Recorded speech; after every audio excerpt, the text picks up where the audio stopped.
Thank you. And yes, as we have discussions on what schools to close to save money, we can talk about what schools some people, not this board director, wants to build in Montgomery County. I think we need to use our buildings to handle any population. Anyway, I wanted to comment a couple of things. The U.S. Supreme, well, first off, let me get into the, I had missed the graduation. I was not well, I wasn't feeling well, so I had to miss the graduation.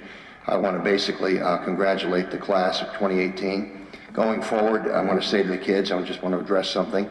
Going forward, their life is to be governed with individual beliefs and understanding of right and wrong. And when we allow the lines of right and wrong to be blurred, we allow politicians to define them for us. Make no mistake, someone will define those lines. Having clearly defined goals, and remember, the first essential for someone being a good, successful individual is their possession of virtues. No one can be a good, successful community member who is not honest in his or her dealings with other people and faithful to friends and fearless in the presence of adversity. Have a sound heart, a sound mind, and a sound body. No amount of attention to public service will preserve our nation if our domestic life is undermined with a lack of virtue. Without virtue, we will be ineffective and have no capacity for building up material prosperity and achieving individual personal success. Nothing worth gaining is ever gained without effort. We can't have personal success without striving for it, and success in life does not come without labor and effort. A successful future includes some compromise, but of course, in making this compromise, we must be careful not to sacrifice our principles. Be practical, work hard, always be relentless, and strive to achieve your goals. I'm thrilled to see that it was a great day at the Santander Arena, and I'm happy to see that. I'm sorry I missed it. I was really looking forward to seeing the filled stadium. I heard it was pretty darn full, so that was exciting. Obviously, it gives us plenty of room for the kids. We already had the cost factors with our stadium, so even with the stadium, I have a feeling we're going to be looking at this down the road because it breaks even. I think it's a break even or maybe a slight increase, but we also have seating for almost twice as many people. I want to comment a little bit on, as well, on recent Supreme Court decisions. I don't know if the Supreme Court has ruled on this yet, but I know they were looking to release a decision on whether government employees should be forced to pay union dues. This is the next few weeks. It's going to be done. Good. Okay. Well, this is significant and will touch a lot of people. We're not talking about labor unions with private businesses. We're talking about public unions.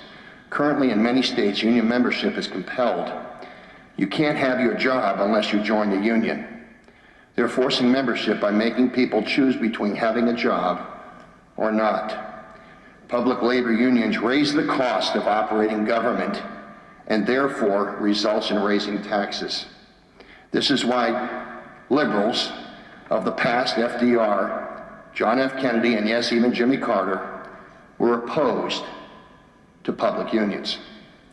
This discussion will shrink the power of the public union, which will lower the cost that they impose on the government. This reduced cost will result and lower property taxes going down the road. Our national union leadership is already panicking and pushing campaign members to stay in the union. This is interesting. I'm looking forward to that development. Another court decision. We need to be supporting the family and the rights of parents to determine what is their children learn and what are exposed to. Our involvement creating policies and oversight of existing protocol and processes gives us the unique ability to act decisively for parents and the family. We know that it's our families and their values that make our schools great, not the bureaucrats. And we know that it's parents that know what's best and how to raise and nurture their kids, not the bureaucrats.